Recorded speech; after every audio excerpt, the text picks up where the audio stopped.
Oke, Assalamualaikum warahmatullahi wabarakatuh. Perkenalkan, nama saya Farel Haidir Alfatan dari MB4807. Di sini saya akan kultum singkat mengenai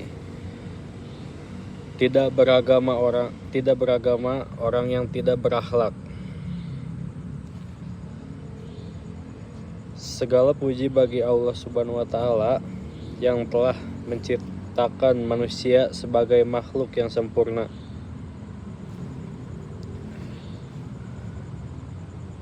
Diberikan akal untuk berpikir, untuk merasakan. Salawat serta salam semoga tercurahkan kepada Nabi besar Muhammad SAW, manusia terbaik yang menjadi teladan utama dalam akhlak, ibadah, dan keteguhan iman.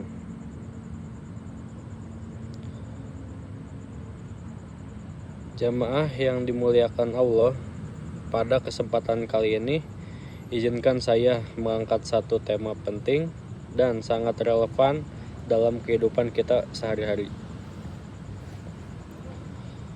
yaitu tidak beragama orang yang tidak berakhlak.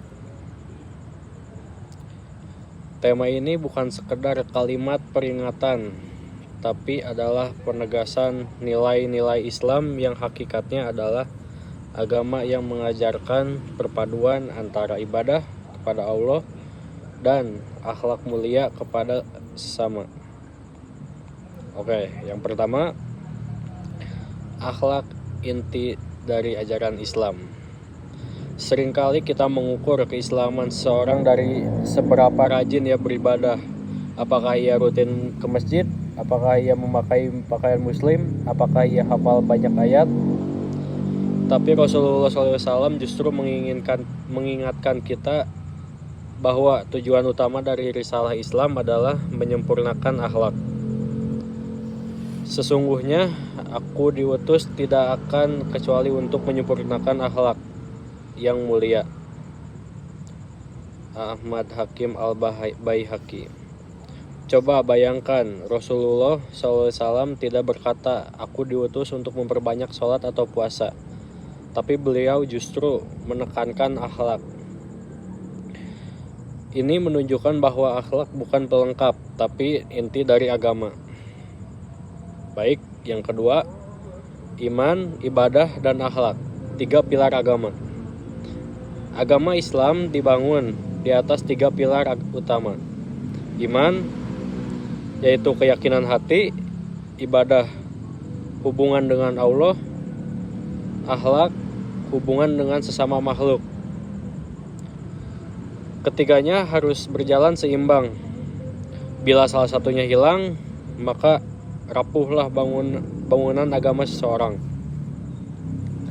Ada orang yang rajin sholat tapi suka menipu. Ada yang puasa sunnah setiap Senin Kamis tapi mulutnya tajam dan suka mencela. Ada yang aktif dakwah tapi kasar dalam berkeluarga. Apakah itu mencerminkan Islam? Tentu tidak. Rasulullah SAW bersabda, orang mukmin yang paling sempurna imannya adalah orang yang paling baik akhlaknya.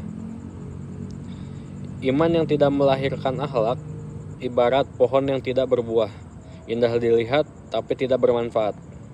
Baik, yang ketiga, sholat tapi celaka. Bahaya ibadah tanpa akhlak. Al-Quran sendiri memberikan peringatan keras kepada orang yang beribadah tapi tidak menjaga akhlaknya. Auzubillahi minasyaitonirrajim. Bismillahirrahmanirrahim. Fawailul lil musallin allazina hum an salatihim sahur allazina hum yura'una wa lam ya'unal ma'un. Maka celakalah orang-orang yang salat, yaitu mereka yang lalai dari salatnya, yang berbuat riya dan enggan memberi bantuan. Al-Ma'un ayat 4-7. Perhatikan ayat ini. Allah menyebut celaka bukan kepada orang yang tidak sholat, tapi kepada orang yang sholat tapi tidak ikhlas, tidak peduli, dan tidak punya empati. Apa gunanya sholat jika hati gelap sombong? Apa gunanya puasa jika lidah masih suka menggunjing? Baik, yang keempat, akhlak Rasulullah teladan sejati. Rasulullah SAW adalah manusia yang paling taat beribadah, tapi beliau juga manusia yang paling lembut, paling penyabar, paling dermawan, dan paling rendah hati. Aisyah pernah ditanya tentang akhlak Nabi. Ia menjawab, akhlaknya adalah Al-Quran. Itu artinya Rasulullah adalah perwujudan nyata dari akhlak yang diajarkan dalam Al-Quran. Beliau tidak hanya mengajarkan, tapi mempraktikkan. Ketika dihina, beliau membalas dengan senyuman.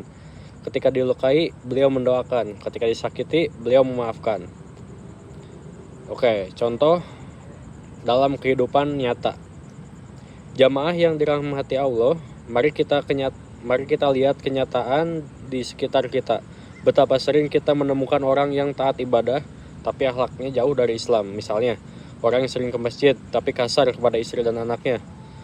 Sering berdakwah, tapi menghina orang yang berbeda pendapat. Pandai membaca Al-Quran, tapi suka menipu dalam jual beli. Inilah akhlak kontraksi antara agama dan akhlak, dan Rasulullah SAW sangat tidak menyukai hal ini. Dalam sebuah hadis, beliau bersabda, seorang wanita disebutkan kepada Nabi, ia banyak sholat, puasa, dan bersedekah, tetapi menyakiti tetangganya dengan lisannya. Rasulullah bersabda, ia di neraka. Sebaliknya, beliau berkata bahwa wanita yang biasa-biasa saja dalam ibadah, tapi berakhlak baik kepada tetangganya, ia berada di surga. Oke. Sekian penjelasan dari saya. Mohon maaf bila ada salah. Billahi taufiq wal hidayah. Wassalamualaikum warahmatullahi wabarakatuh.